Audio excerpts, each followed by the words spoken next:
Boop, boop, boop, boop. Hello.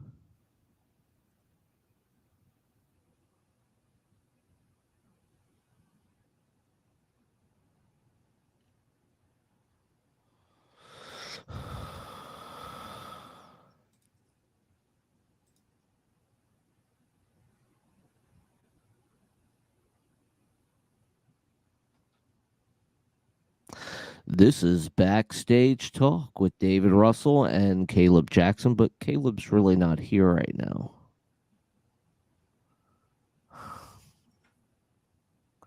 Hey guys, this is open mic night. This is the Backstage Talk. This the link is in the comments if you want to come on. I'll actually put it up again just in case you didn't get it. But yeah, it's right here if you guys want to join and have fun. We're going to talk about Marvel vs. DC first, but it's an open mic, so we'll take on any questions that there are, any topics that you would like. Yeah, so come on and drop by. Give us a shout.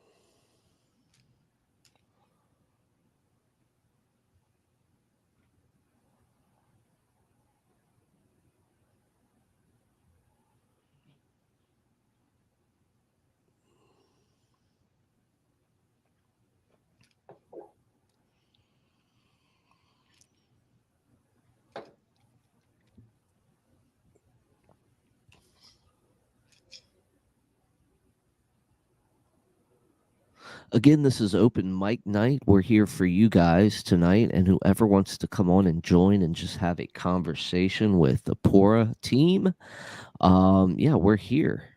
So come on by. This is a Backstage Talk. A link is in the chats. So if you want to come in, you're more than welcome to.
I can hear Caleb, but I don't know if he can hear me.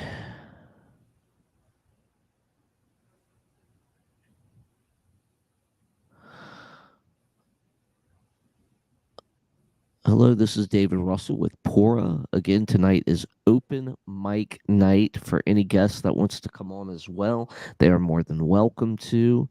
The link is in the chats. Just hit that link, then we'll add you in.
Hey, buddy, how you feeling?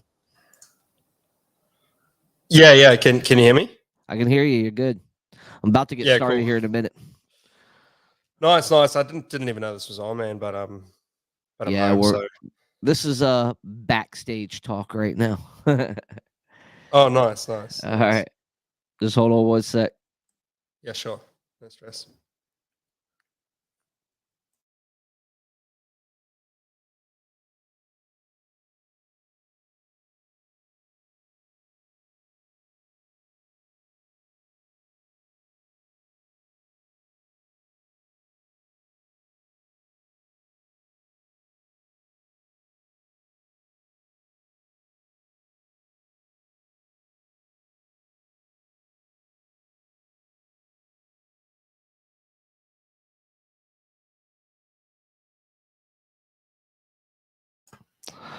So you have the dreaded COVID, huh?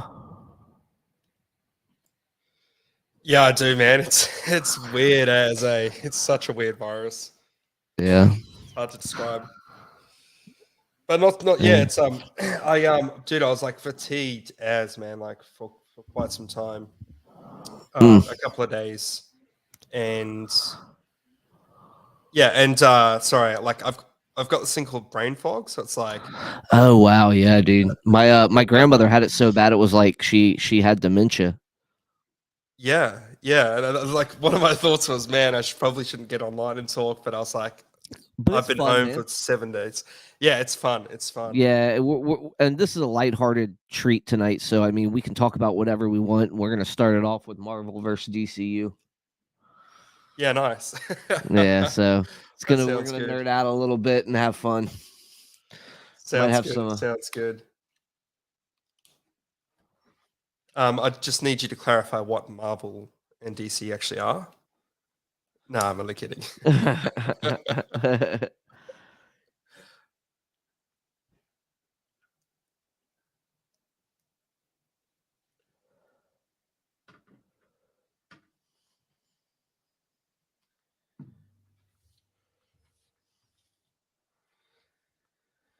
All right, I'll check in when everyone's back. All right.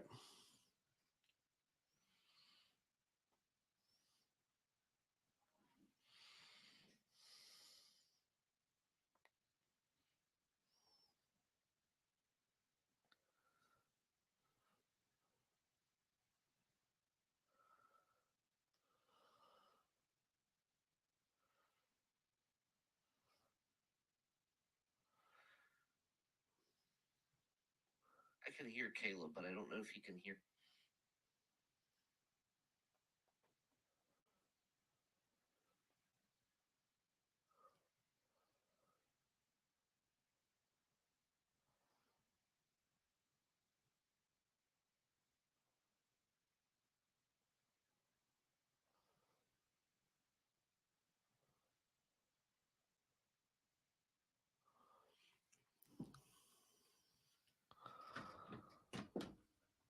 Man, this is the gift that keeps on giving, folks. We're gonna get started. I know Caleb's not here yet.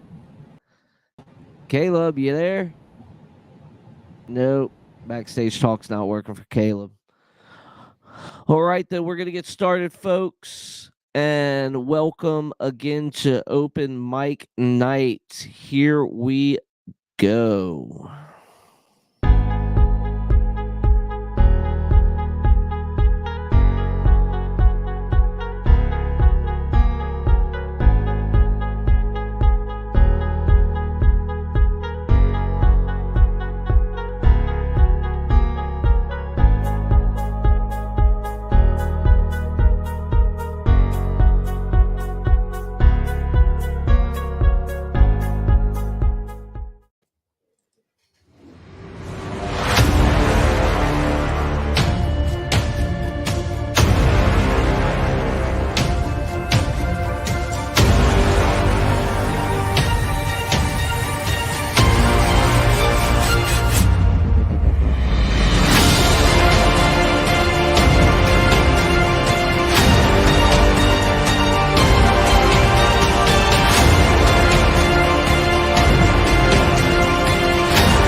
Well, everybody, no further ado. This is PORA, and this is Open Mic Night. You heard us talking in the background. That's why I'm not going to make such a big intro. And I'm here with my good friend who has some brain fog.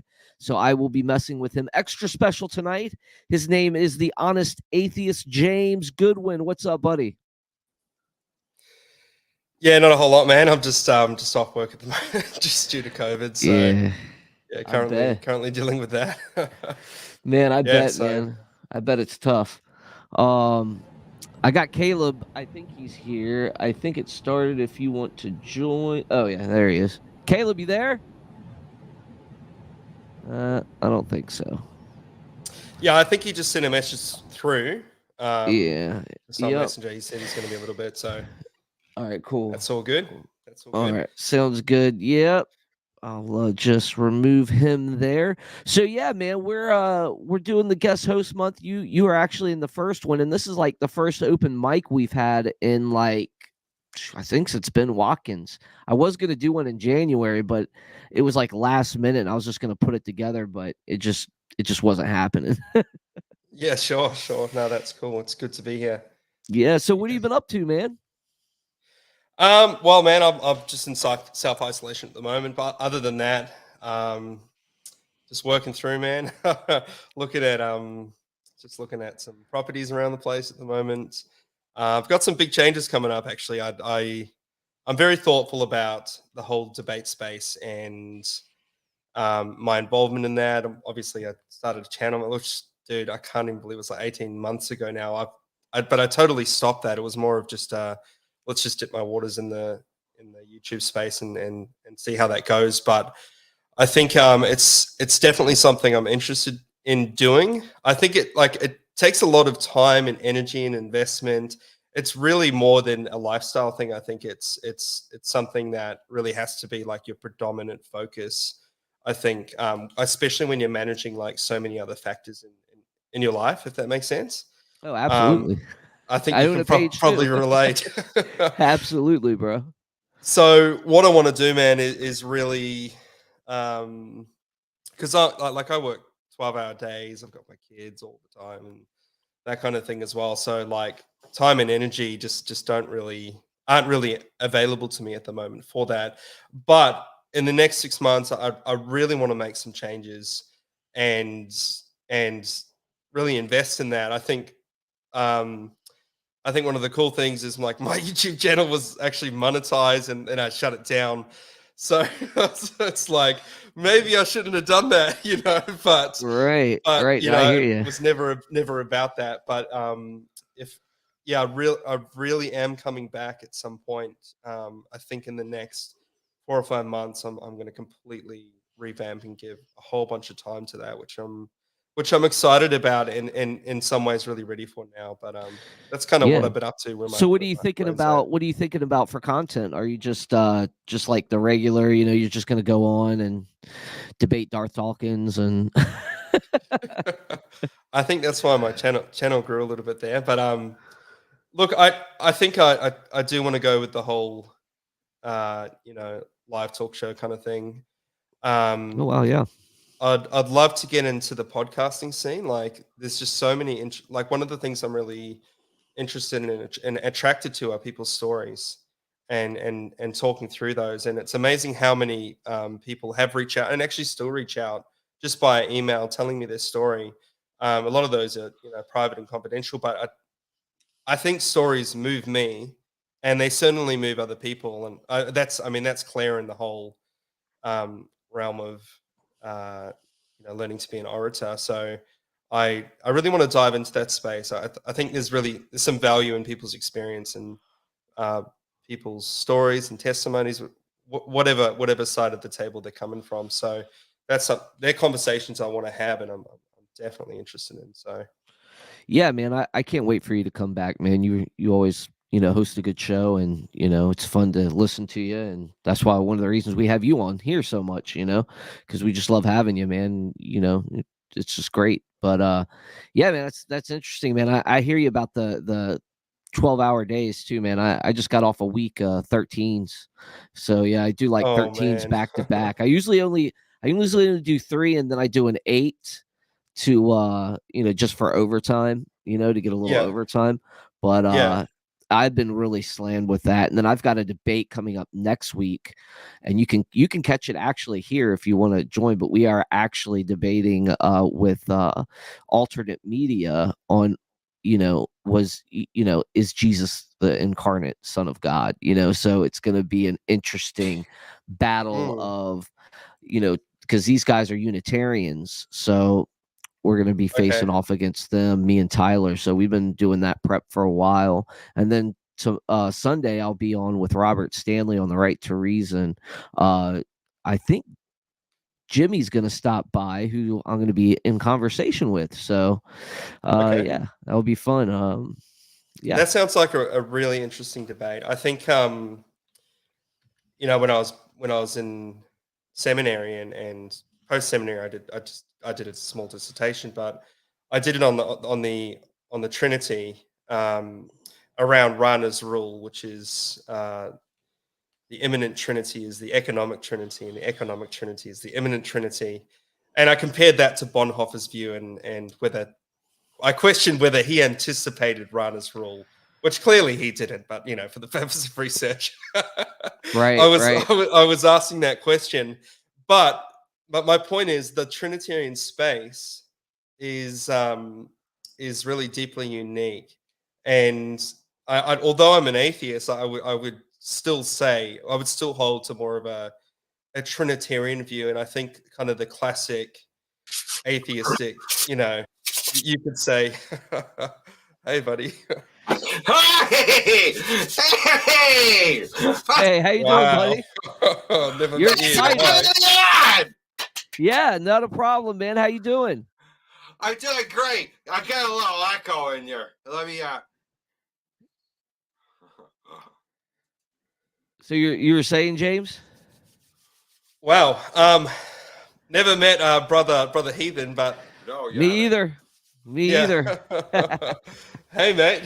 But yeah, man, I kind of lost my train of thought there for a bit. But anyway, the Trinity. I was saying, I would say, if you're looking at a theology, um, and all the different aspects of the Trinitarian views, I think there's a lot of oh God, here I go. But a lot of beauty in I guess the classic Trinitarian view, and it's definitely an area of research that is expanding in evangelical theology. The whole Trinitarian debate is certainly not dead, and it's No, very absolutely. Yeah. very lively. And I think what's really interesting about it is um, that the conversation where it's related to the human person and salvation and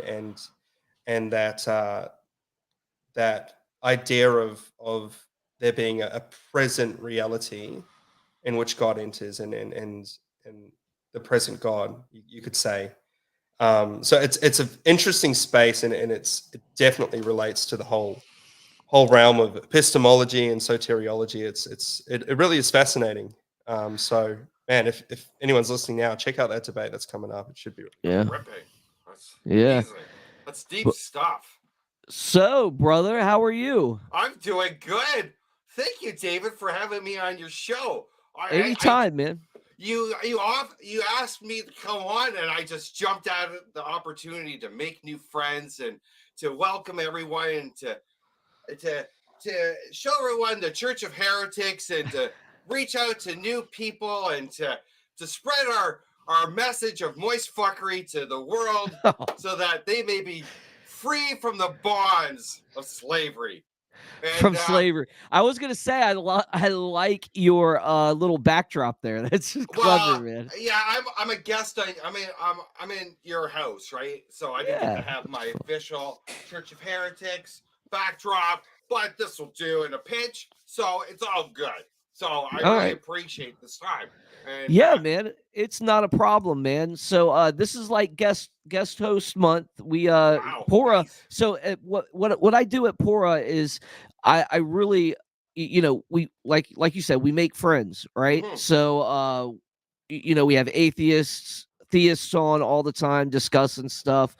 James has been on several times. He's known as the honest atheist, and he actually comes on quite a bit. So, and he's actually taken over the show during guest host month. Wow. And you have an atheist? You have a dirty atheist come on your show all the take time, control? man.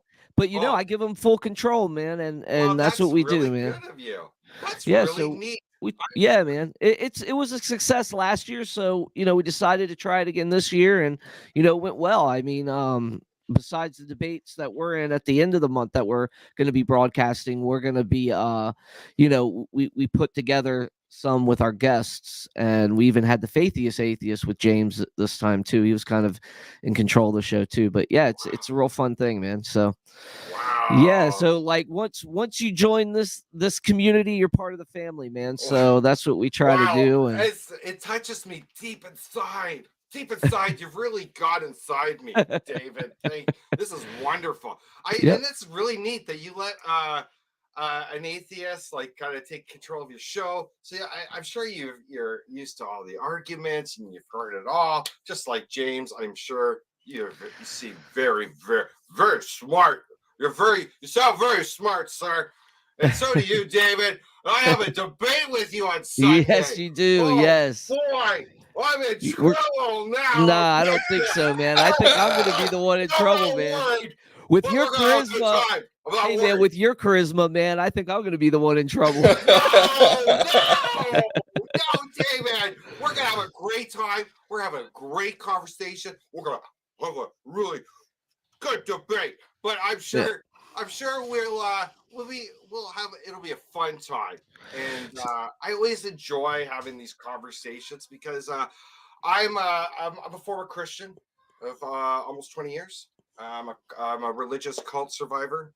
I was in a religious cult for 7 of those years. So after I came out, I became very passionate about speaking out in favor of atheism and helping other former Christians get over the fear of hell, because that's a very traumatic. It's very traumatic, and it's not talked about enough in our society.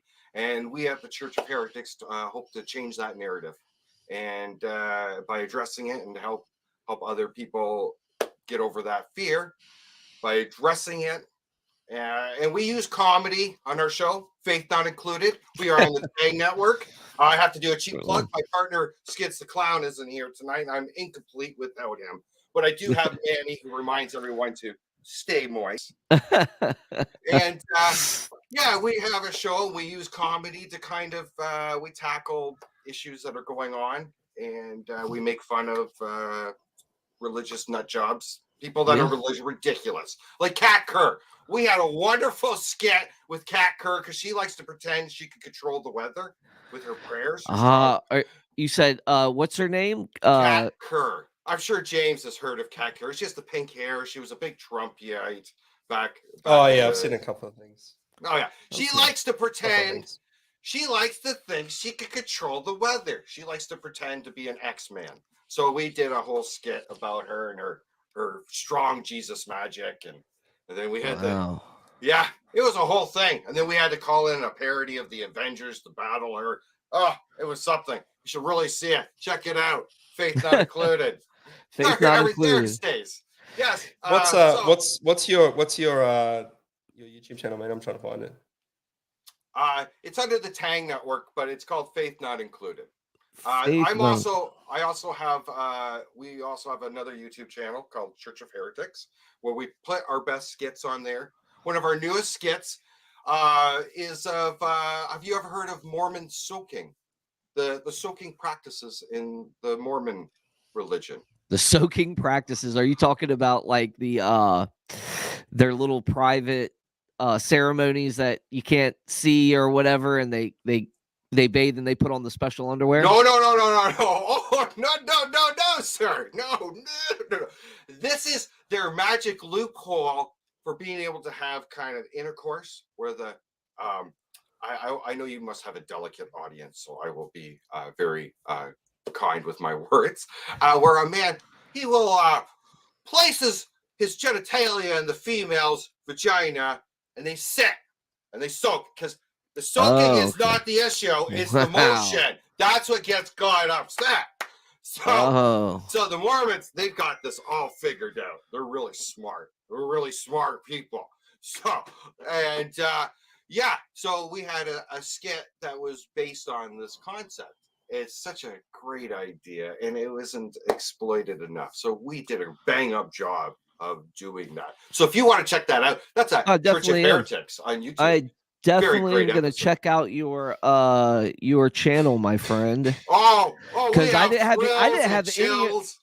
didn't have any information on you at all. I know you didn't. So. Most people don't. I went on a science show, and it had Aaron Ra on it, and I spent most of the time talking about horse steroids.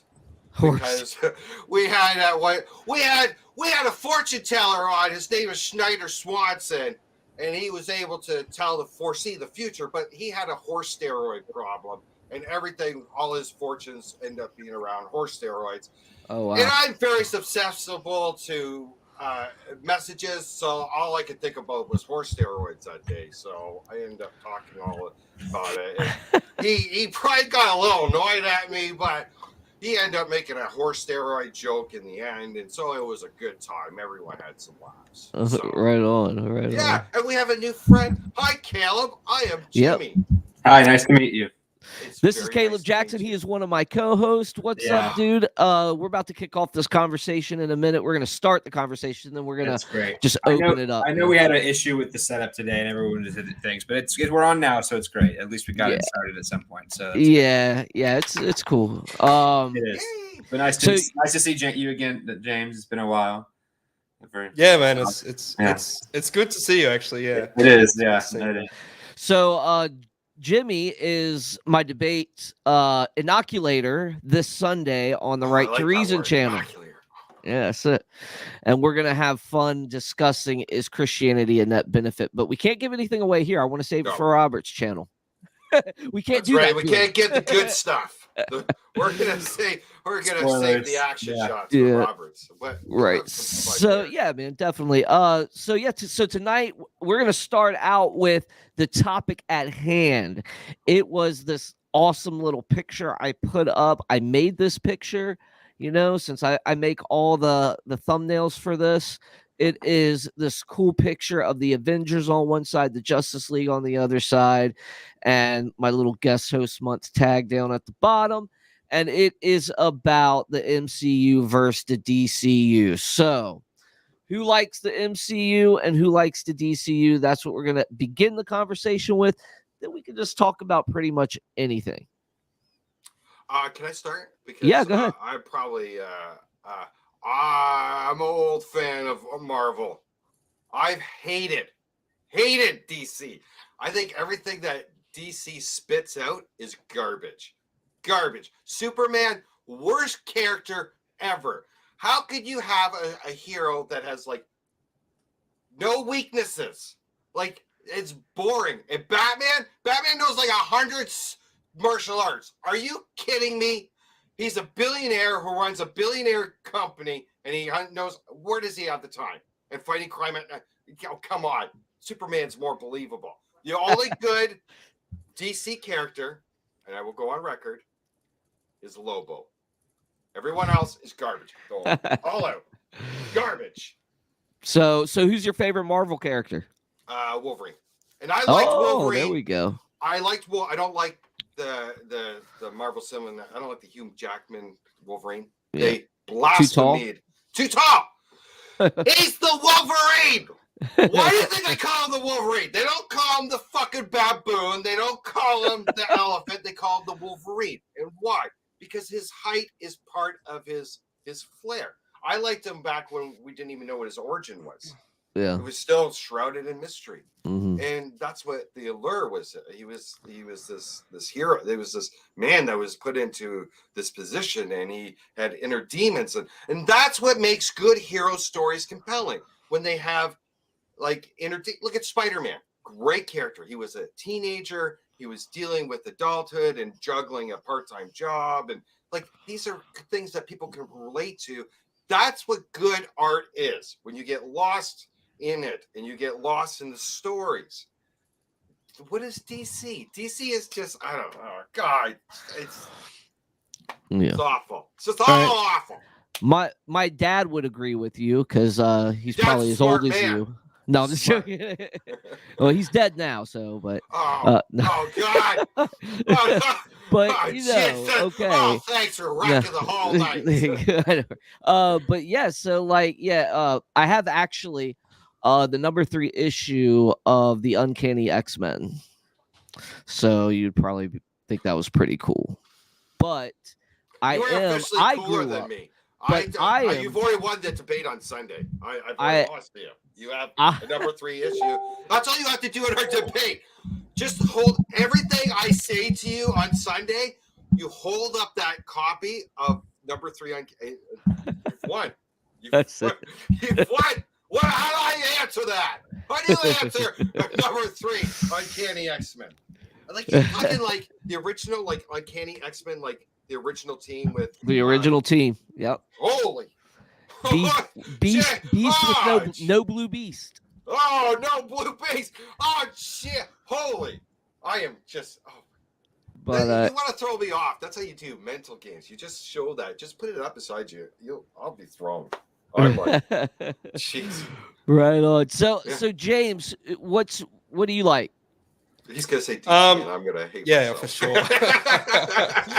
Yeah, you're fake. I can see it in your eyes. Oh, you shut up, Reverend Brother Hitler. What do you know? You're so stupid. Nah, look, I'm not really too meshed into the whole DC verse Marvel debate. I have COVID card, by the way, Caleb, so I might be a bit slow in speech.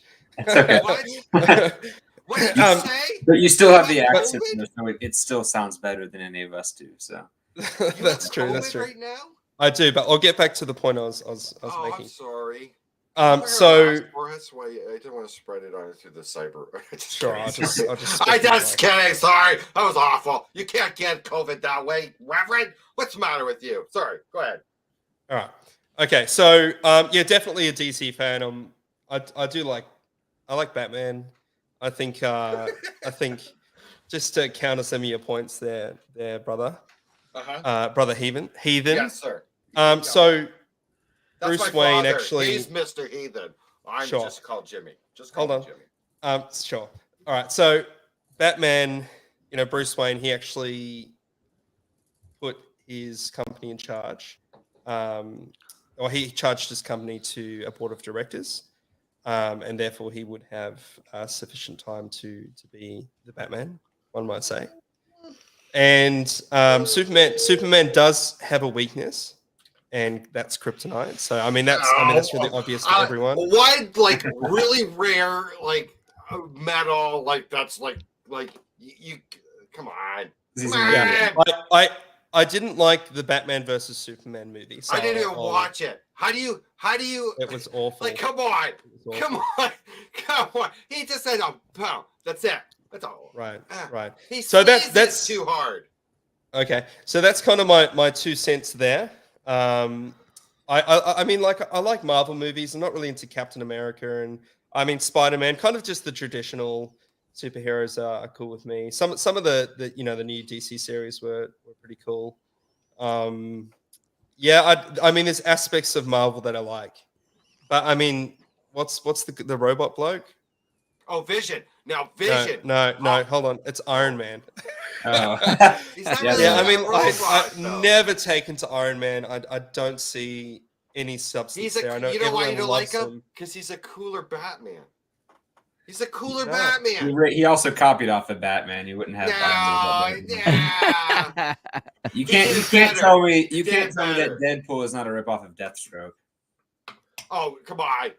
Deadpool's a comedy though. His name is it's literally He wasn't though when it first started. Deadpool was not a comedy guy before it started. No, I know, that was a evolved. later evolution. Yeah, but characters always evolved, right? Marvel's characters have truth. I did enjoy So Deadpool, Caleb, surprisingly though. Caleb, you're up, sir. So I also, like James, am not the biggest superhero fan, but I do like certain. I really don't like either series. I'm a Batman fan though, so I will say that the Christopher Nolan movies and the recent Joker movie are better than anything Marvel's ever put out as far as movies go. As far as comics go, I don't have an opinion because I don't read the comics. Plus DC is the original one, so Marvel is sucking off originality there as far as some of the things they want to derive.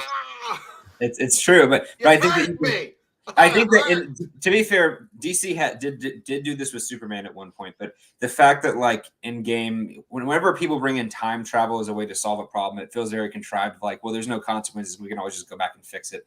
Like, I feel like you have to have actual consequences. And with Batman, there's it's a lot darker and there's a lot more weight when people die. And I think that's just what makes it more interesting. And then you have character studies of characters. So I don't know. I feel like the Marvel universe gets too expansive where I feel like I have to do homework every time a movie comes out. I don't really want to see it just so I'm not lost. But I also don't think that the DCU, as far as Ben Affleck and that series, is good either. Justice League was bad. I didn't think Suicide Squad everyone hated, at least the original one. I haven't seen the new one yet. Batman v Superman, all of that was just really bad and rushed and trying to be. So I think when DC tries to be Marvel, they're really bad. I think DC needs to be their own thing to really get far. So that's just my opinion. Yeah, I think they got to build upon each other, just like Marvel did, but in their own way. Introducing the Justice League right up front was a bad idea, and the way they cut that movie was just terrible. Yeah. Do you like the Snyder cut more? I do like the Snyder cut. It's an entirely different movie. Yeah. To say that's not a good movie, I would say, I think that was a good movie. But here's my take. I love both. I grew up being a Superman fan. That was what was out when I was a kid. So, I mean, of course, you're going to have an affinity for the superhero that's on this big screen when you're growing up, So I got into DC first, and then starting to see my dad. And, I didn't really start hanging around with my dad until I was about 5. So he introduced me to Marvel. And like Jimmy, I loved Wolverine. I remember going through his comics and reading the first time Wolverine comes in when he's fighting Hawk. That was the introduction of Wolverine. Was the Hawk? You got that? No, he doesn't have that. No, I don't know whatever happened to his stashes. I just know I was able to get that one Uncanny X-Men off of him before things went haywire. But yeah. So I remember, Wolverine's awesome because, like Jimmy said, it does bring in a human element to it. Superman was always the beast that did the right thing. And then Batman. But, I'll be honest with you. There is an element to DC, like Caleb said, that is totally dark. I mean, nobody has a psycho like Joker. I Right. mean, as far as psychos, I mean, he's it. I mean, that's where the darkness is really has to be dealt with. So Joker is I think probably the that most interesting villain in any comic book, in my opinion. he I have is to probably one of disagree. them. I have to disagree. Who do you like? Who do you like? Lobo. Lobo. Lobo is Lobo's the wild. ultimate. He does not. You guys don't know him well enough, but he is the ultimate bad guy. He's one of the only ones that's given like drawn with Superman. Like Superman can't beat him. When he was born, okay, let me educate you guys what a great character he is. When he was born on this planet that was nothing but goodness. It was a planet that was completely good. Everyone was good. When he was born, he was the incarnate of all of the evil. When he was born, he came out and he slaughtered the entire room. His mother, doctors, everything. And then he created a disease when he was like 5 years old that killed his planet. And then he became a bounty hunter, a space bounty hunter. And he doesn't lie. And he rides a space hog, a space motorcycle. The Wolverine of DC, right? He gets compared kind of like that anti-hero, but he's his own bag, man. Like he really is his own bag. He is an interesting character. But I don't know. He's got some villainous to him. He has like pure evil, but for me, it's like psychosis. I think that to me is scarier than just pure evil. That's the madness that's displayed in the Joker. And it come out in different ways. Do you know which character is I think was much better in the comics, like as far as the villain that was ruined? I thought Thanos' motivation in the comics was a lot more interesting. Tell me more about it, because I'm in the comics, he wanted to Death is actually personified as like a character, and he wanted to impress Death by wiping out all these things. Right. And in the movies, it's just, I want to have everyone survive on resources, so I'm going to wipe out half the population. But it's still stupid as far as if he has all that power, why doesn't he just make more resources? Yeah. So it's more interesting to me of him being diabolical and wanting to literally impress Death and having her still reject him and having those sinister motivations rather than this trying to be sympathetic of, well, maybe Thanos was right. It's like, no, he wasn't. Like, stop trying to make it act like his actions make any sense. And I know what they're trying to do, but I agree with Dave that I think Joker is really interesting. And what I really, my favorite thing, and I actually like the Joker movie, and though I usually don't like giving Joker a backstory, but I think the way that it ends is actually ambiguous as far as whether that's legitimate. But regardless, my favorite thing about the Joker is in the Dark Knight movies, when he's giving his backstory, he gives 2 or 3 different versions. And I think that is a reference to one of the comic books where he says, to be honest, I don't even know my own backstory, but if I did, I want it to be multiple choice. I think he literally doesn't even remember his life before. I think he just is that. I love that aspect of him when he was giving the different. Yeah, I definitely Heath Ledger killed it. And I think all the versions of the Joker on screen have been brilliant. Walking did a great job too. Version. I mean, Heath Ledger's the best. Walking did a good job. Yeah, people don't remember how good Jack Nicholson was at the time. Jack Nicholson was great too. Yeah. Oh yeah. God, absolutely. Yeah. Everyone but Leto. Jared Leto. Yeah. Yep. Speaking of which, you said Death. That's right. That reminds me, because Deadpool is in love with Death too, but he can't die, so he can never be with her. Oh, so I didn't know that. That's interesting. So it's interesting because it's like a love triangle between him and Thanos, that they're both in love. David, I remember hearing that there was, I don't know what the name of it, but I remember hearing one time that there was apparently a Marvel DC crossover where Carnage and Joker meet. I think Carnage goes into the DC world, and Carnage is literally scared of the Joker, which is saying something because, of course, Carnage is also a psychopath. I know what that is. Yeah, he's really scared of Joker because Joker's just that crazy. That's DC versus Marvel. That's when they did that series, and they had crossover. It was really it was a good crossover. Okay, so Caleb, I know you had trouble with the time travel. Yeah. The only type of time travel that I liked was Flash, though. Well, I did like Flashpoint because I think that when they mix that whole Einstein, you go around the sun, they did that with Superman as well when he goes back because he kills. Yeah. That I didn't like. I think if you leave it to one character to be able to go back, but it's always interesting because he went back and he messed up time. It was like, hey, don't do that. They always do. It's like, don't do that, you know. Yeah.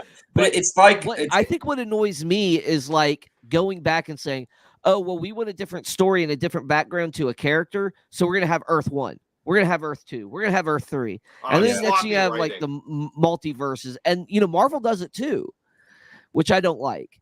Yeah, they both do it. I'm not defending it as one. And I just don't like it.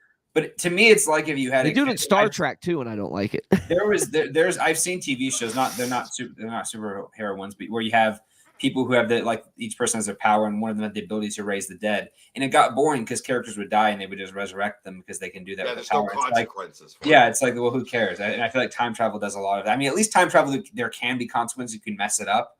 So I actually, you know what? Actually, add to that, I actually really like that X-Men: Days of Future Past. That I actually thought was pretty good, and that's a time travel movie. So I will grant that it can be done okay, but that wasn't. I feel like that was more of a, they didn't focus as much on the reversing stuff. So I don't know. I just enjoyed that movie more. But I think it's overused. Like I don't mind it. Like, it's been used quite a bit.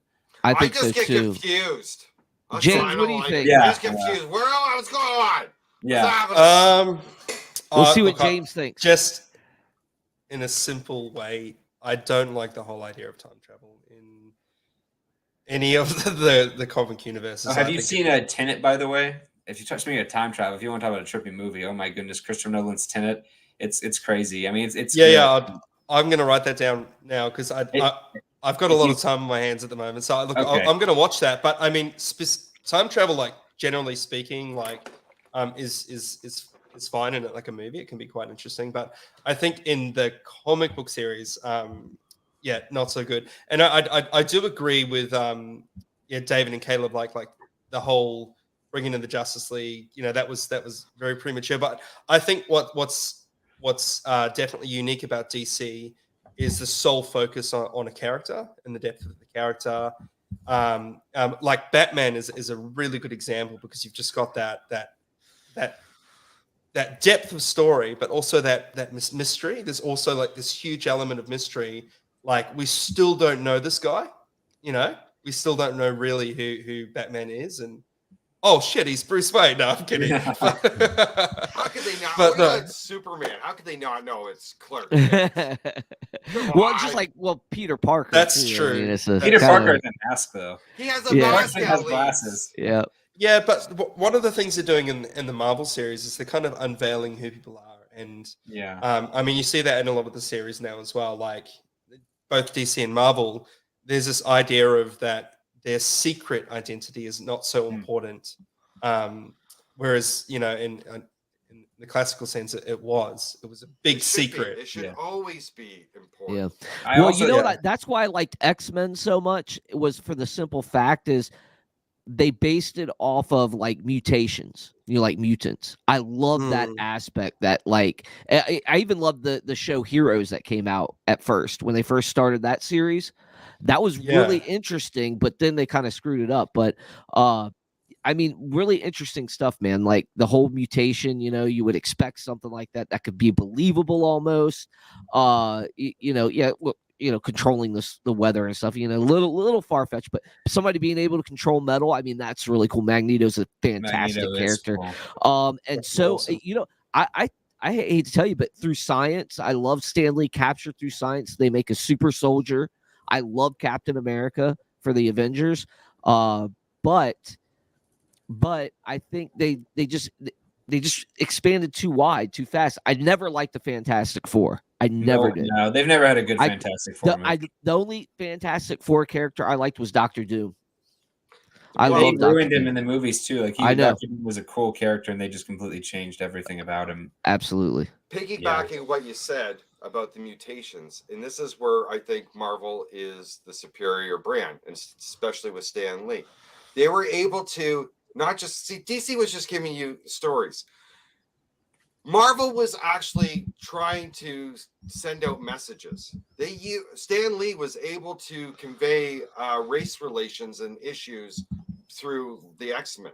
A lot of that, they were bringing up the civil rights movements that was going on at the time. Stan Lee was incredibly progressive. Yeah, but he took a lot of inspiration from Gene Roddenberry. So Did you like the new Spider-Man movie? I don't know if everyone's seen it. I did. It's I did not like bad. that. But I it liked was it. stupid, though. It was stupid. It was. I liked the nostalgia. I'll admit, I had a good time. The nostalgia was great. Yeah. Seeing all the original characters, that was good. I was a little annoyed at the writing of the story because it did literally. I'm not going to spoil it for the audience, but like the entire problem is Peter's fault, and it kind of got me annoyed at him. Of, like, stupid. You could have easily prevented this, and Yes. just it was a very selfish. And I know like it was trying to be selfless, but it was still very just the way that it went about it, the consequences versus. Yeah, it was such a stupid moral lesson to try to teach. It really was. I think they were trying to do that, but it's really a really messed up moral lesson. Yeah. You know, I'm really hoping that, and you know, correct me if I'm wrong, because this was a character I really loved for a long time. Was also Silver Surfer, Oh my God, such a good character. and I really hope they don't mess him up. Is he going to be in a new movie soon? I don't think he's got to be at some point if they're going to bring in Galactus. I mean, it's just he has to be. That's going to be such a cool scene though with Galactus and like how big he's going to be and everything. Yeah.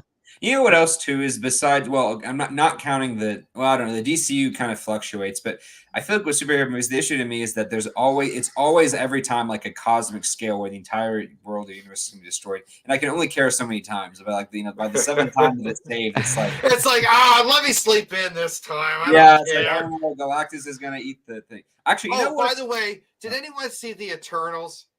I did. I heard it was really bad. I hated it. I hated it. It got delayed for like 3 years, and then it was no one wanted to put it out. Did it seem not like convoluted? And I don't know. It just seems having a superhero horror movie is actually a good idea, but it just wasn't done well. Actually, speaking of that, have you seen Brightburn, which is yes. That was freaky. Yeah, that's actually a really cool idea. It's like a dark Superman. You know what made it good? What made it really freaky was the child actor. Yeah, he was so good at conveying just like not caring. Have you seen that movie, James? It's about a dark suit. It's like a Superman, but a what if. It's like he comes down, same backstory, but he's evil instead of good, and so he goes on a murderous rampage as a kid with his powers. And so it's kind of an interesting. I think James Gunn did it, or at least produced it. I don't know if he directed it, but there's another one you got. Sorry, what is it again? Brightburn. Okay, that was good. Okay. Yeah, I'm not usually. I don't like. You can write that one down too, because you're gonna. You have a lot of time. Yeah, he'll have a lot of stuff to watch. Yeah, I've already forgotten the first one.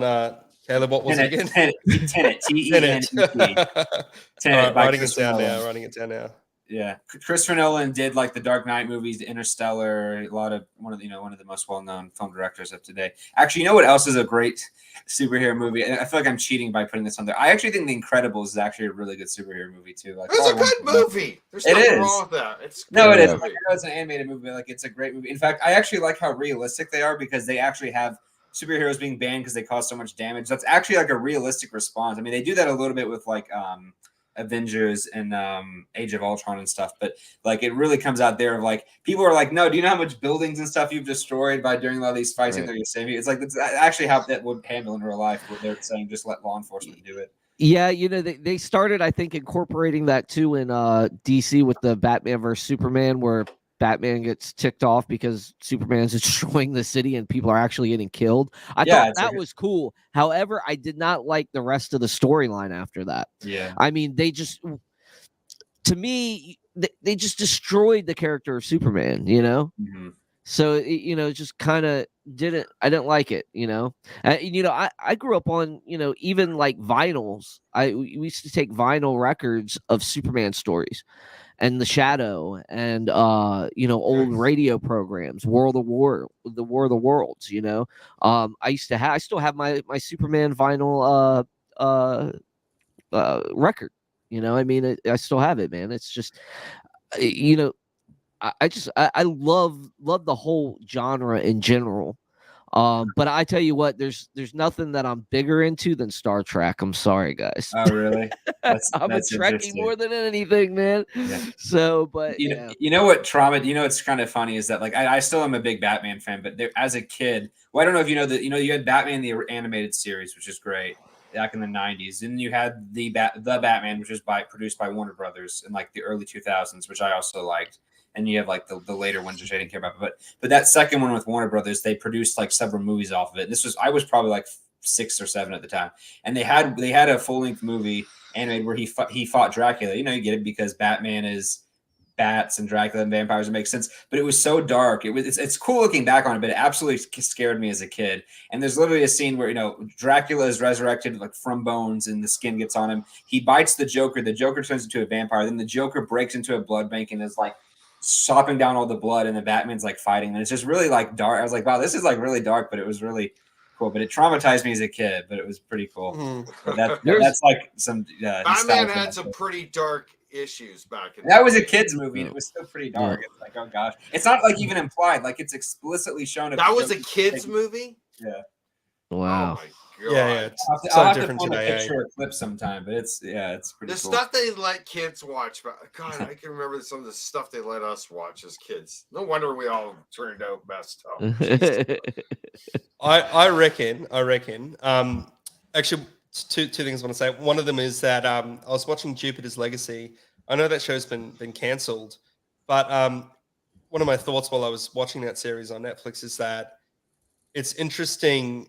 There's the whole Marvel DC thing, but then there's a whole bunch of new series coming out that are kind of not a part of those two universes, and it's going to be interesting the day a new competitor comes to the table with superheroes as well. So I think we got one companies like The Boys. Oh, The Boys is amazing. That's an awesome show. Yeah, so good. It was so good. I was hooked. That first scene with A-Train. Yeah, you know what I'm talking about. Destroyed it. Oh my God! I was like, okay, what is this? Because not ready for that. Not ready. Was not ready, and I like. He's just holding her hands. Yeah. Can you imagine though that power of speed, like what the Flash has? Like, I will say though, it's a really cool, complicated. Like, it's so powerful. It's such a powerful. It was a really, really good scene, man. Yeah, and it just captured it, didn't it? I was just gonna say, David. Sorry. It's okay. Sorry, Jimmy. Bro, Star Wars is where it's at, man. Yeah. Thank you. I mean, I'm glad you changed the topic for that other. David likes Star Trek better. No, I like Ah! Star Trek because of the exploration elements there. Yeah, absolutely. I mean, the original stuff. So I can't even watch. The studio, if you look, there's all Star Trek on this side. Oh, dude. Nice. So I've got the ships, I've got the collections, I even got the Highlander store because I love the Highlanders, So, don't make me break out my toys because you don't want to see my. But then my on this side, no one wants to see your toys, my Jimmy. tributes. I do have my tributes. Okay. There's a I Millennium actually have a Falcon great there. Transformer collection.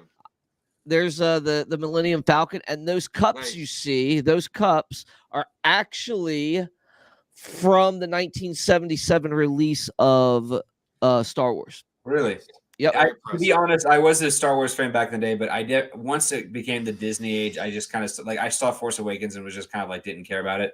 And really? I know the movies. I know Disney Plus. I know that there are good shows on there, but just from the movie, I think as far as the movies go, besides like Rogue One and Solo was okay, but like the canon ones, I don't. I thought that they just weren't great. I stopped. The canon has. I've just watched the first 2 movies again. Oh yeah. But you've seen The Mandalorian, right? Yeah. Yeah, great. I'm in the middle of the book of Boba Fett right now. That was really good too. It was good. Caleb, have you seen The Mandalorian? I didn't catch it. I actually have not because I've been busy. Drop everything. Yeah. Actually, I wanted to ask you, not to really throw off track, but what's your current research at? Like, what are you researching at the moment?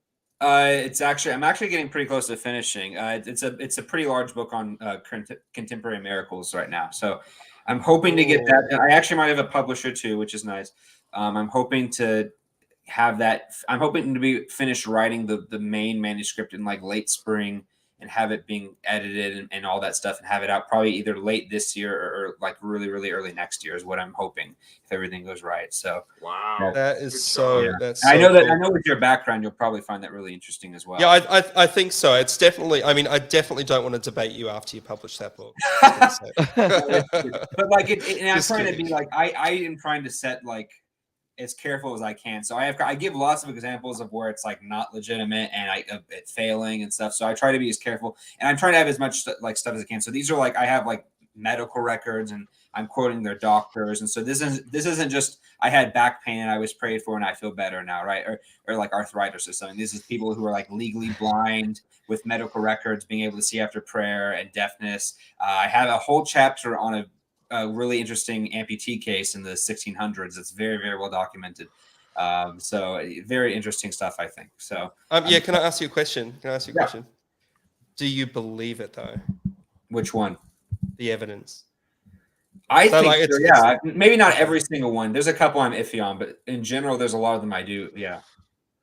Okay. So yeah. And there's actually, I have a whole section on Catholic stuff, and I'm not even Catholic. So like, I try to be as fair as I can. I have a chapter on non-Christian stuff as well, and I go into that. But yeah, I try to be as honest as I can. And there are parts in the book where I'm like, I don't really know what to think of this or how to make this work with my theology, but I'm going to accept it. Like I talk about, there's one, well, I don't know how well known it is, but it's really interesting, of a case, and that you can look this up, in the 1960s and 70s, where the Virgin Mary allegedly appeared on top of this church in Egypt. And this was photographed. Tens of thousands of people saw this. And this happened routinely, like for several weeks. Like she'd appear a couple times a week, a couple times a month for several years as this big light. And it was like humanoid shaped. And the police investigated this. They turned off all the power in the city. They looked for projectors. They couldn't find anything within a 15-mile radius. And this light was still there on top of this church. And there were these dove things. And no one has any. This was seen by thousands of people. And we have photographs of stuff. And there's no good explanation from all the ones proposed. And so most people just say, yeah, we have no idea what happened, but it's still interesting. So stuff like that, I think, is compelling. And it's like, I think it should keep anyone up at night, regardless of where you stand. That reminds me of, have you guys ever heard, it's not that far from me, it's called River Road, it's the Ghost Road. It's in Port Perry, Ontario. And I've actually been there, and there's this light that comes out of nowhere. Oh, really? Yeah. And it's well documented. And I've been there. I've seen the light myself. I've actually seen this. And ask me if I think it's a ghost. Yeah. Is it gonna let me share my screen? I might as well just like. Is it a ghost? Swamp gas. Yeah. Swamp gas. I don't think so. The Virgin Mary thing. I mean, that's an interesting. I've just looked up some of the pictures. Yeah. The first thing I'd say can I share my screen real fast? I don't know if James does. Whoever has it up, and just. Yeah, I've just got one thought on it. Like, why do they assume it's the Virgin Mary? Like all of a sudden, because it was on, because the chapel, the church was the Church of the Virgin Mary, and so they saw a figure up there, and actually it was originally, so they originally saw what they thought was a woman, and they're like, oh my gosh, is she gonna jump and commit suicide? And so a crowd gathers, and they're like, actually that doesn't look. And someone says, well, actually maybe it's the Virgin Mary because it's her church, and people are like, actually, yeah, it might be the Virgin Mary. So it's kind of how you get. So that could be a group thing kind of thing. Well, what else do you need? It's gotta be the Virgin Mary. I mean, it also might be Satan, though, right? Like Lucifer, doesn't he masquerade as an angel of light? Yes, I thought it since it said that. It's gotta be. What else could it be? It's got to be Lucifer. I mean, it's gotta be. Yeah. But to assume that we have everything figured out too is a little. That's true. Yeah. You know why? Can I just share with you guys why I personally don't believe in ghosts? Go ahead. I don't.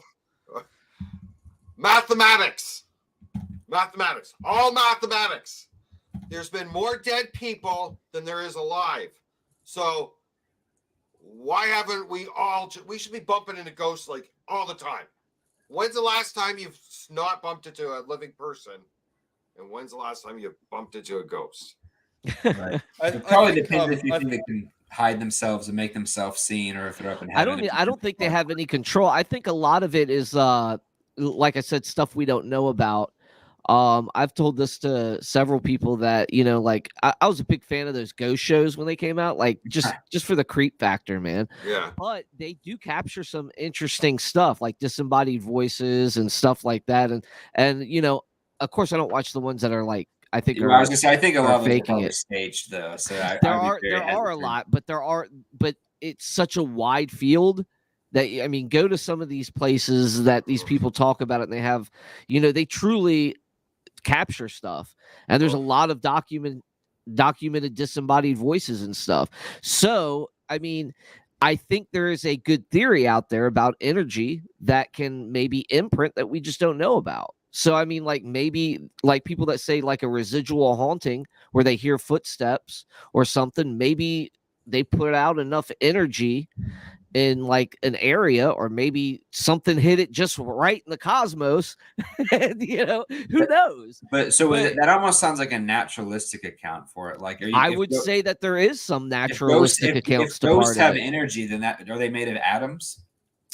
I have no idea. I don't know how far it goes. This Like, is where it gets confusing. Like yeah, if but someone sees here's a the way You're I ghost, right. It describe does it. get confusing. It does. someone This is how sees I a describe ghost, it. okay. Here's how I describe it. Okay, when you take a picture and you get the imprint of the flash on your screen, right, or on your eyes, right? Uh-huh. What if that happens on a larger scale that we just can't see? When you mean when the red is on the eyes? No, So kind of like you it's like not when real? you look at the flash and you still see Yes. the imprint Yes. when you blink. What if there's something sort of like that That would just on be the outside? that would be an optical illusion then.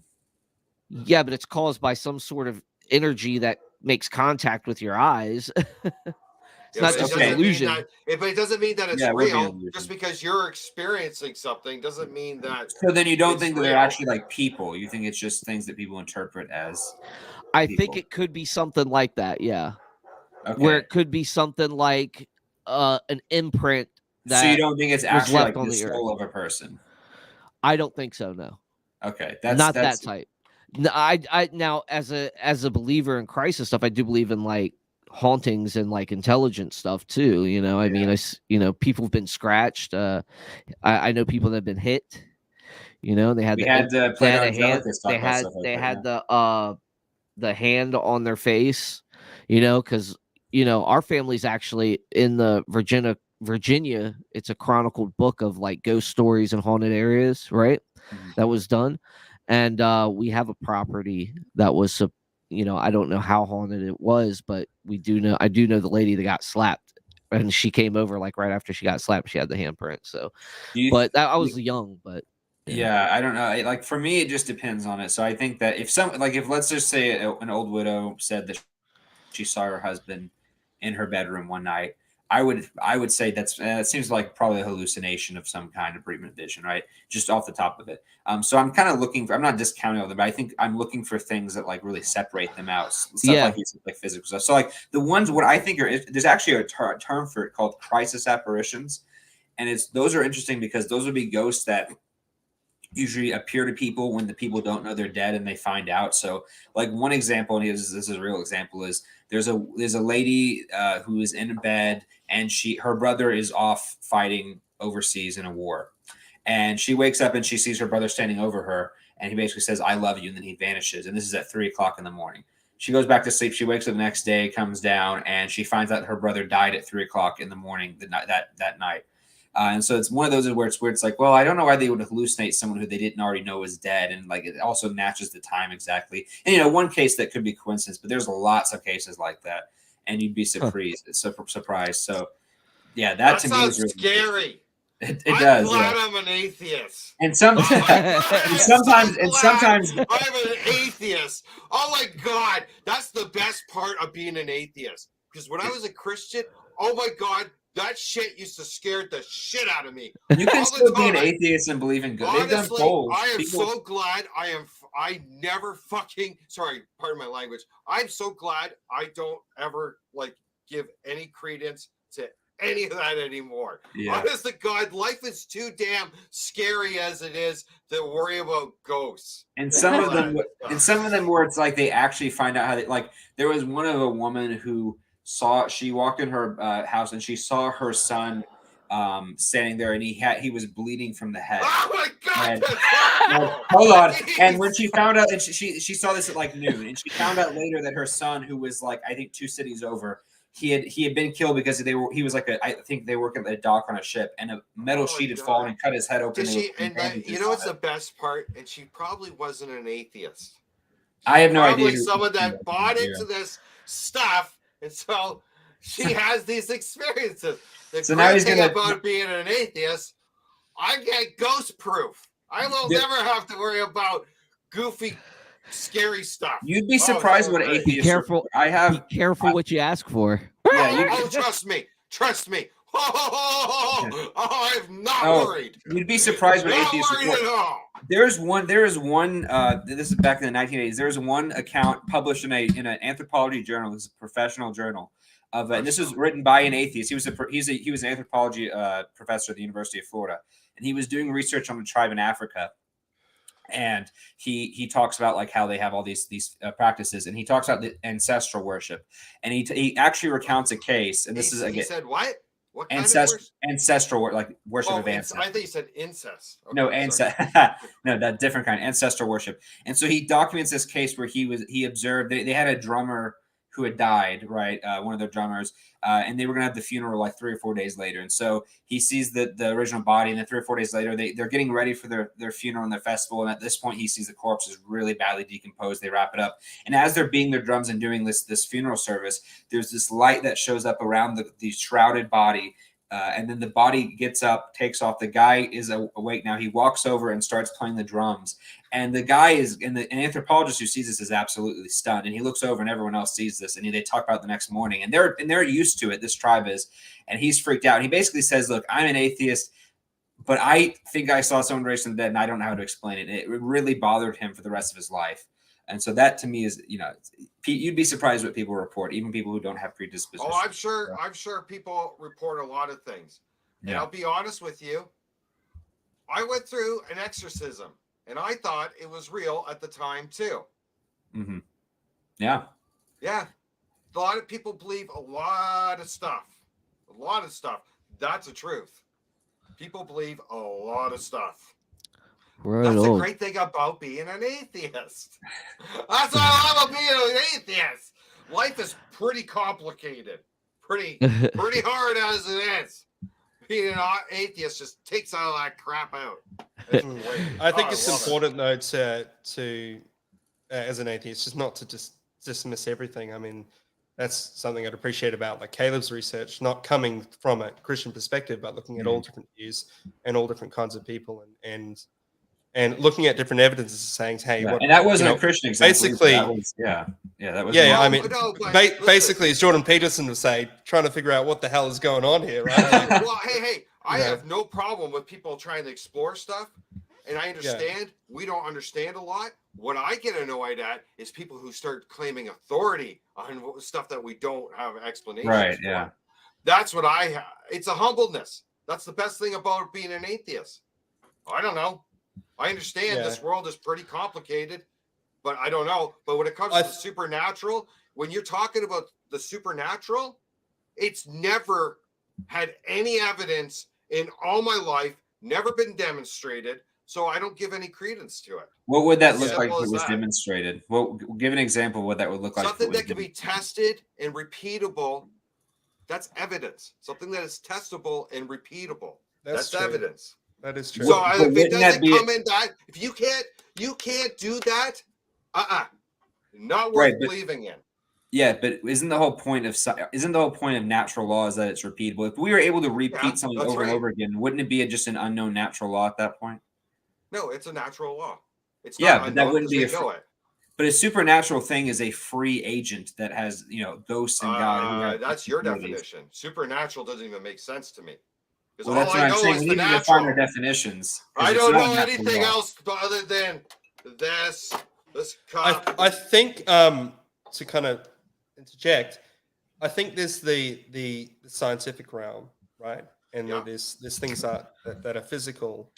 I think what we're discussing here, though, is more the phenomenon of different elements that kind of appear outside the norm, and collating this and putting it into, I guess, looking at it through a methodology of some kind to test it is a different sphere of research that's being undertaken now. You can't test any of this stuff. Actually, you can. This is the misconception, because the whole field. I mean, this is the whole field of humanities, and there's particularly from the year as a bullet point number. Yeah, but Probably humanity 1990 to 2000. Research, There's been a real rise in research of human experience,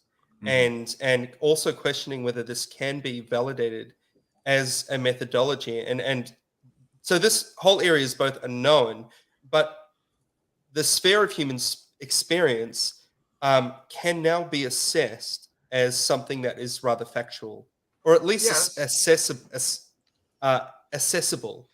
Yes. Accessible. Sociology is accessible. It is testable. We can study it. Yes, we can put. You can't repeat human actions, or at least get the exact same results, because people are unpredictable. That's the whole point. Yeah, but it's the study of humanity, right? Yeah. So Of we course, can test humans. We can You're talking about supernatural. No, I'm not magic. I'm not defending supernaturalism. I'm just interjecting to say, hey, there are these. There's a lot of stuff out there. This is a very complicated universe. Absolutely, it is, for sure. Yeah, but we're and finding that's what people are trying to work out. What is the stuff, and is it worth looking into? And the stuff that is not worth looking into. Well, we're finding the inference in this explanation. Let's let Caleb. Caleb's just trying to get a point out. No, I was just saying, like, I try to go over method and stuff, but like that's why, like, even though I'm not Catholic, I will at least give them credit because they actually have pretty strict standards with stuff like that. And like, so I don't know if you know about Lourdes, France. Lourdes, France is this pilgrimage site. The Catholics have a strict. Oh yeah, they actually do. In fact, if you want to read it from an atheist, I recommend reading the work by Jacqueline Duffin. She's a hematologist, was president of like the Society of Medical History or something. She's an atheist, and she's still an atheist, but she was recruited in the 1980s to do research on a particular healing case, and she didn't know what it was at the time because they do this blindly, so they're not told at the time what this is for. She thought it was for a lawsuit. This was a woman who was instantly cured of a disease after someone prayed to a particular saint. And the Catholic Church, before you can become a saint, you have to have at least 2 miracles. And so they have to get a panel of doctors. The doctors don't have to be Catholic; they just have to be qualified. And they asked her, said, "Hey, can you look over this and see?" And she's like, "Well, I've never seen this. I don't have a medical explanation." And when they explained it to her, she's like, "Oh, well, I'm not." They said, "Hey, can you testify at our panel and just give your medical opinion?" She says, "Well, I'm not Catholic." And they say, "That's fine. We don't care. I just want your medical opinion on this and whether or not you think this is explicable." And so she did this, and that got her interested. And so she then published a book published by Oxford University Press, where she actually got the Vatican let her look through the medical files of a bunch of other cases, and she basically just discusses this from a doctor's perspective. And she does say that although she's still an atheist, she does think many of them are inexplicable and very interesting. So I just think that's noteworthy. But they have pretty strict criteria as far as they have to get doctors to approve it, so they don't just. I think it's more noteworthy. The 5,000 fucking kids that are buried in Canada that we're discovering from fucking priests killing them. The blood soaked on the Catholic Church's hands is abominable. It's an evil organization. Hands down. Any other organization would have been shut down by now. The idea that anything good comes out of any of their ideas is offensive. It's offensive. I feel like that's a slippery slope to say they didn't do anything. This is why I can't take this stuff seriously, because I can't get over real stuff. Children are being molested every damn day. The Vatican covers it up nonstop. This has been going on for thousands of years, and people still pretend like their ideas mean something. It's offensive. Like, we're in 2022, and people are thinking that they're saints. They're saints absolutely. that you can pray to. No. Everyone James. in this panel here today agrees that the Vatican has some massive problems. And across the board. The Catholic Church, Catholicism... Let him finish. Let him finish. Yeah, I mean, no one here thinks that the Catholic Church is innocent at all, and in fact, there's a tremendous amount of critique from the evangelical stream against the Catholic Church, and I think generally across the board, humanity does not respect the Catholic Church. I mean, that's pretty much fact at the moment. It is hard to take seriously their claims, given the atrocities that have been committed by their leaders. But we're kind of talking about phenomenology here, not Yeah, those and at the those base, atrocities, it- if that makes sense. But I mean that's just all I would say. It is disgusting. You're absolutely right. It is horrendous, and it does speak to the credibility of the Catholic Church. But we are talking about phenomenology here. We're not talking about. Well, that's what I'm saying um, though. Like you can't bring up anything of the Catholic Church. Any of these stupid miracles to talk, it's all corrupt. Like you can't take any of it seriously. That's you talk like about documenting it. No, you can't classify an organization in their of keeping documentations when they cover up this So stuff on a regular if the United basis. so if the Yeah, United I States hear what you're government has been if the United States government has been proved covering stuff up and lying in the past, does that mean we can't trust anything they say?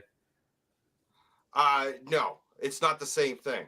Oh, It's it's not not. even close. It's not even close to the same thing. How? Because everything the Catholic Church touches, I think the United States government is responsible for a lot more Native American deaths than the Catholic Church in Canada. Listen, you're not going. Have you heard of the not Trail going of to Tears? get any argument from me. I'm just saying. All right. Listen. So No, because there's a atrocities. different power structure in the United States. It can evolve, it can change. Different people come in it with different ideas. The Catholic Church, the Vatican, there's a power vacuum there. There's been different popes, There's yeah, not, but they're all been the a whole lot of same. different popes. No, they're not. I would just agree with you in a sense, Jimmy. I mean, I would be delighted the day that the government steps in and abolish, if in some way they can abolish the Catholic Church and It should be the stripped tax-free down, sold, exemption. and I mean, sold off to all the victims. there's a lot of complicated, things. My opinion really don't matter on, but in that conversation. But you're right, and everyone agrees. There's a lot going on there, and it is disgusting, and it's Hey, an absolute by the way, can we go back to abomination comics? for sure. I wanted to ask a question, okay? Right. And Shoot. okay. What do you think is the greatest superpower? Hmm. I have mine. Can I go first? Go ahead. Intangibility. Intangibility. What the Vision has. The ability to change the density of your body to being like a ghost. It's by far it's like one of the greatest powers. And Would your clothes also be intangible, or would you be naked every time? Well, that's a good question. They shouldn't be. You'd think, really. It doesn't make sense why they would be. So that technically you'd be naked every time you came back. Well, That's I true. think the Flash explains it pretty well, where he does his vibrations give him the intangibility where he can pass through things and stuff like that. That's why I like the Flash. He has such different layers to his ability. Okay, can I take back all my shit talking of DC before? The Flash is a great character. Flash is a great character. The Flash is awesome. Yeah, and the way they've explored that character, such a great one. So please go on, guys. What's the best power? James? Brain fog. Oh no, your brain fog. I would say, wow. Personally, I think I don't care. No. Oh, come on! If you could have a superpower, you wouldn't care. Everyone would want to have a superpower.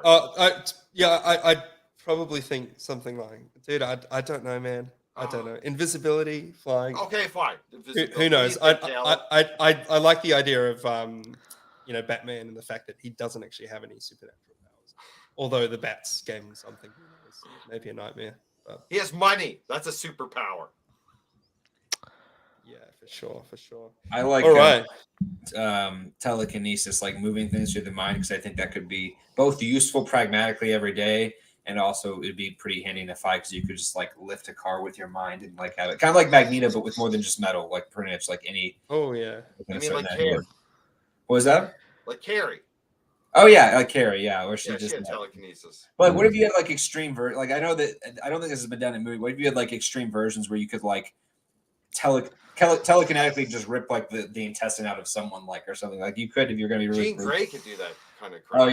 yeah, I guess a good point. She could dissolve people. Oh Yeah. yeah, the Dark You Phoenix. don't want she to mess was with really her. bad. Yeah, really bad. The actual Dark Phoenix, not the Actually, crap do you they remember ruined the X-Men did 3 you ever with. watch like Avatar: The Last Airbender? I don't know if you that reference. They had the the water benders, the fibers. The water benders, if they were really good, they could blood bend, where they could actually bend the water in someone's body. So they were basically puppets, and they could manipulate this. That would be kind of cool too. Yeah, That's creepy. yeah. I think I would like the power of the cosmos that Silver Surfer had. Oh come on, that's a little too powerful. Come on. Well, guys, this is going to end it for us tonight. We're about an hour and a half in. Thanks for coming on. And yeah, guys, both of you, all of you, actually. Good to meet you, Jimmy. James, as always, it's a pleasure. And Caleb, of course, always love talking with you. But yeah, give us some shameless plugs. I'll let you go first, Jimmy. Oh, thank you. Well, Yep. every Thursday, my partner Skits, the Clown, and I have a wonderful mirage of different things. We have characters, we have skits, we have guests, we do interviews, we do all kinds of things exploring atheist ideas, and our main passion is to help people get over the fear of hell. If you would like to join us every Thursday at 9 Eastern on the Tang Network, or check out Church of Heretics on YouTube, where we put some of our best skits. I do have a skit I've been working on. It's about 30 minutes long. It has Dr. Josh Bowen. If people don't know, Oh, I know. him, Yeah, Josh is cool. Dr. Josh is a great guy, and him and I get along great. We have a video I've been working on. I probably put about 70, 80 hours into this. I've been learning video editing and doing some really neat stuff, and wrote it, directed it. It's going to be really great. It's going to be coming out in the next week or so. After I'm done talking to you guys, I'm going right to it. So, yes. So thank you. And then Dave, you and I have a debate this on Sunday, which I'm really looking forward to. Oh boy, that's gonna be great. You're muted. Go ahead, James. Yeah, so I got a channel called Honest Atheist. Please subscribe, like my videos. I'll be creating some content on that channel at a future date. I know it's pretty inactive at the moment.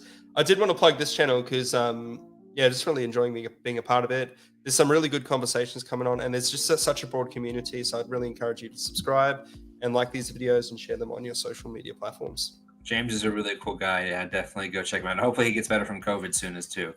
Yeah.